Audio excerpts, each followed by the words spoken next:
안녕하세요. 이번 주제는 게으름입니다. 게으름 덕분에 좋은 작용도 많이 일어난다는 것입니다.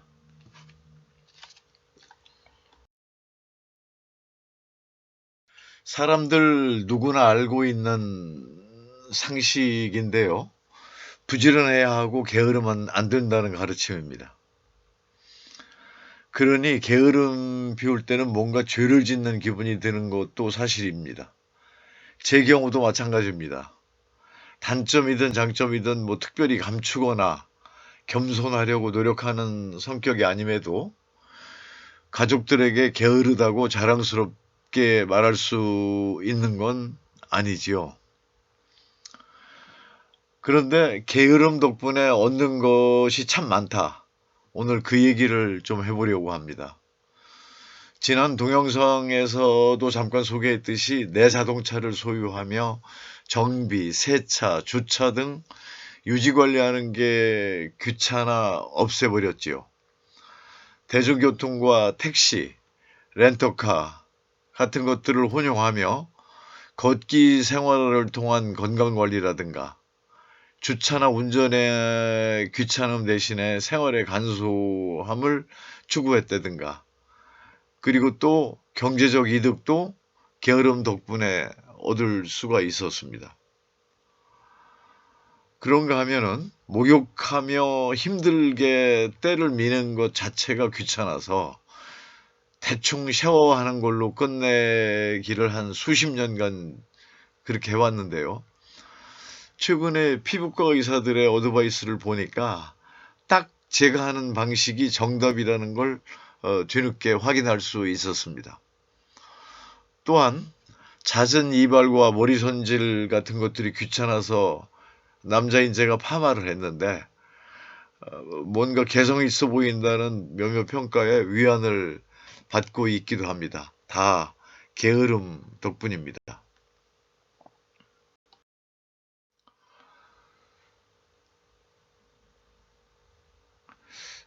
이런 가운데 가족들을 포함해서 주변 사람에게까지 제가 주저넘게 주장하는 것이 하나가 있는데 그게 이제 집에서 애완동물이 됐든 반려동물이 됐든 키우지 말자는 겁니다. 화분에다가 식물도 키우지 말자고 저는 주장을 합니다. 동물을 예를 들면 밥 챙겨주는 것, 털을 다듬고 목욕을 시키는 것, 장기간 여행을 할 때 그 동물 처리 문제, 위생 문제 등등이 제 핑계입니다. 솔직하게 말하자면은 게을러서 그렇다는 얘기입니다. 얼마 전 15년 동안 영국에서 수의사로 일하며 수많은 반려동물을 보살폈던 여자 수의사 한 분이 이제 반려동물을 키우는 걸 반대한다고 말을 했습니다. 반려동물을 키우는 게 절대로 동물들의 복지를 위한 일이 아니라고 믿는다고까지 말하고 있습니다. 어떤 신문 기사에서 본 건데요. 특히 저는 몸집이 큰 사나운 개를 데리고 다니는 사람들은 미워하기까지 합니다. 그렇다고 제가 동식물을 싫어하는 것은 절대 아닙니다. 그네들이 뛰어노는 거, 있는 그대로의 그 자연 상태의 모습을 저는 좋아합니다. 화면 오른쪽에 보이는 사진처럼 바닷가의 갈매기, 심지어는 포장도로 아스팔트 틈새로 솟아나오는 잡초까지도 저는 좋아합니다. 자연 그대로의 생명에 때로는 경외심까지 갖게 될 때도 있습니다. 게을러서 집에 가두는 것을 몹시 싫어하지만 그 덕분에 어떻게 생각하면은 그 반작용으로 자연 상태의 동식물을 더 사랑하게 됐다는 생각도 해봅니다.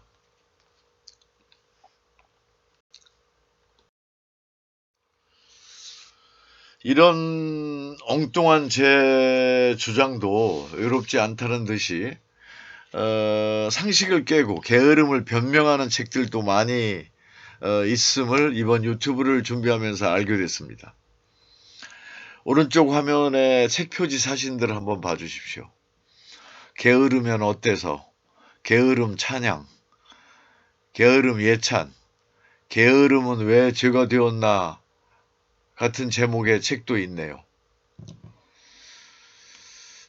저 또한 이러한 책을 펴낼 정도까지는 아니지만 게으름 때문에 안 하거나 못하는 일들이 쌓이는 과정에서 깨달은 게 몇 가지 있습니다.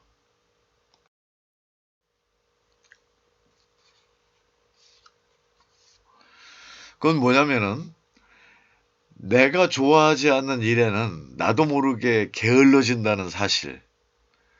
그런데 반대로 좋아하는 일에는 저절로 시간과 자본을 투입하게 되고 부지런해진다는 사실입니다. 너무 간단한 깨달음입니다만은 어찌됐든 예를 들어서 암기를 안 하는 대신에 이해하고 상상하는 것에 더 많은 시간을 투자합니다. 예를 들어서 뭐 책 같은 걸 볼 때 그렇다는 말씀입니다. 공부할 때 마찬가지고요. 또 저한테로 드리는 것과 내보내는 것, 뭐 영어 단어 써서 죄송하지만 인풋과 아웃풋에 본능적으로 균형을 맞추게 되는 그런 노력을 하게 됩니다. 또 끈기 있게 이렇게 되풀이를 하는 것보다는 새로운 것을 느끼고 향유하는 그런 어떤 감수성 내지는 감각을 키우는 노력이라고 할까? 그런 어떤 능력이라고 할까? 이런 것들은 바로 게으름 덕분에 가질 수 있게 되는 어떤 행복과 같은 것들입니다.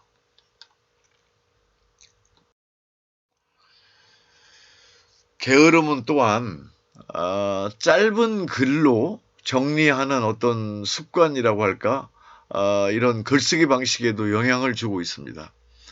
저 같은 경우에 뭔가를 말로 할 때는 어떤 사건의 어떤 배경이라든가 원인 또는 그때 당시에 어떤 뭐 사람들의 심리 상태 같은 것을 뭐 좀 좋게 얘기하면 소상하다고 할까? 보통 이제 장황하게 설명하는 그런 그 바람직하지 못한 어떤 스타일을 가지고 있는데요. 글로 쓰게 될 때는 게을르다 보니까 길게 쓸기보다는 짧은 글로 정리하게 되는 노력을 하게 됩니다. 물론 이제 길다고 소설이 되고 짧다고 시가 되는 건 아니겠지만 그 비슷하게나마 짧은 어떤 축약으로 방향을 잡게 되는 경우가 많습니다.